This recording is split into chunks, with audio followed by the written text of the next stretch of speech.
మనం వేణుస్వామిని గెలికినప్పటి నుండి ఎందుకు సినిమా ఇండస్ట్రీలో డిస్టర్బెన్స్ స్టార్ట్ అయింది? రేపు మార్చి నుండి 2025 మార్చి నుండి మళ్ళీ ఏదో రాజకీయంగా పెను సంచలనాలు నమోదు కాబోతున్నాయి. అసలు ఎందుకు జరుగుతున్నాయి? ఇది కదా ఆలోచన చేయాల్సింది. నేను ఒకటే మాట అన్నా, 2 తెలుగు రాష్ట్రాలలో పక్కన పెడితే తెలుగు చిత్ర పరిశ్రమ గింగిరాలు తిరుగుతుంది అని నేను ఒక ఇంటర్వ్యూలో చెప్పాను. అసలు ఇట్లాంటి 4 పెద్ద ఇన్సిడెంట్లు ఎప్పుడన్నా చూసినారా మీ జీవితంలో తెలుగు ఇండస్ట్రీలో? లేదు కదండి, ఇంకా చూడలేదు కదా. ఇలాంటి పెద్ద ఇన్సిడెంట్లు ఒక టాప్ హీరోకు సంబంధించిన కన్వెన్షన్ గులగొట్టడము, ఒక పెద్ద డైరెక్టర్, భారతదేశానికి పేరు తెచ్చిన డైరెక్టర్ను టార్చర్ పెట్టడము, ఒక హీరోను, పాన్ ఇండియా హీరోను ఒకరోజు జైల్లో పెట్టడము, అలాగే 72 సంవత్సరాల చరిత్ర కలిగిన ఒక వ్యక్తి గొడవలు, మోహన్ బాబు గారు, ఇవన్నీ ఎప్పుడన్నా మీ జీవితంలో చూసారా? లేదండి. మరి నేను ఆల్రెడీ ఆగస్టులోనే చెప్పాను కదా తెలుగు చిత్ర పరిశ్రమ గింగిరాలు తిరుగుతుందని. మరి దాని అర్థం అదే కదా.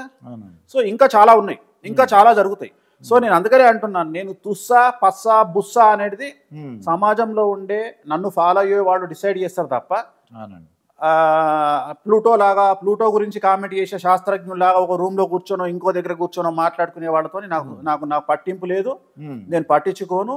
అల్లు అర్జున్ ఎవరు అవునన్నా కాదన్నా, అల్లు అర్జున్ ఎవరు అవునన్నా కాదన్నా, అల్లు అర్జునే కాదు, మనిషి పుట్టిన ఎవడైనా సరే ఒక రూమ్ లో వేసి కొడితే పిల్లి ఎలా పుల్లయిందో ఖచ్చితంగా జీవితంలో కసి అనేది ఒక మనిషిని ఎక్కడికైనా తీసుకెళ్తది.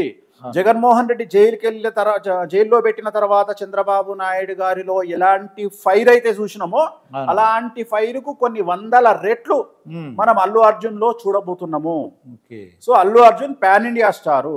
సో అల్లు అర్జున్ కూడా రాజకీయంగా రాబోయే కాలంలో 1,00,00,000% వచ్చి తీరుతాడు. ఒక రాష్ట్రానికి ముఖ్యమంత్రి అయ్యి కూర్చుంటాడు. సినిమాలో ఎలాగైతే పెళ్ళాం కోసం ఫోటో ఇయ్యనందుకు సీఎం ను మార్చిండో, ఈ సినిమాలో కూడా ఆ పెళ్ళాం బాధ పడలేకనైనా నిజ జీవితంలో సీఎం అవుతాడు. Okay, this is conclusion. Okay స్వామి, ఇప్పుడు మీరు చెప్పిన చిత్ర పరిశ్రమ గింగిరాలు అన్నారు కదా, దానికి పరిహార మార్గం ఏమైనా ఉందా మీ దగ్గర? మనకి ఎందుకు, మన దగ్గర ఉంటే పరిహార మార్గం నాకు అవసరమే లేదు. అసలు తెలుగు సినిమా గురించి నేను పట్టించుకోను. నాకు వద్దిగా, నాకు వద్దు వెక్స్, నాకు వద్దే తెలుగు రాజకీయాలు వద్దు, తెలుగు పరిశ్రమ. ఇది కూడా నేను ఇప్పుడు చెప్పింది కాదు, ఎప్పుడో 10 సంవత్సరాల కింద చెప్పింది ఇది. ఈ అల్లు అర్జున్ గురించి నేను ఇప్పుడు లేటెస్ట్ గా చెప్పలే ఇది. ఏదో సినిమా బాగుందని చెప్పిన అంతేగాని సినిమా బాగున్నందుకే తుస్సు, సినిమా బాగుందని చెప్పినందుకు. సో నేను ఒకటి నమ్ముతానండి, మనము జాతకం బాగుంటే ఎవడు ఏమి పీకలేడు. అది అలాగే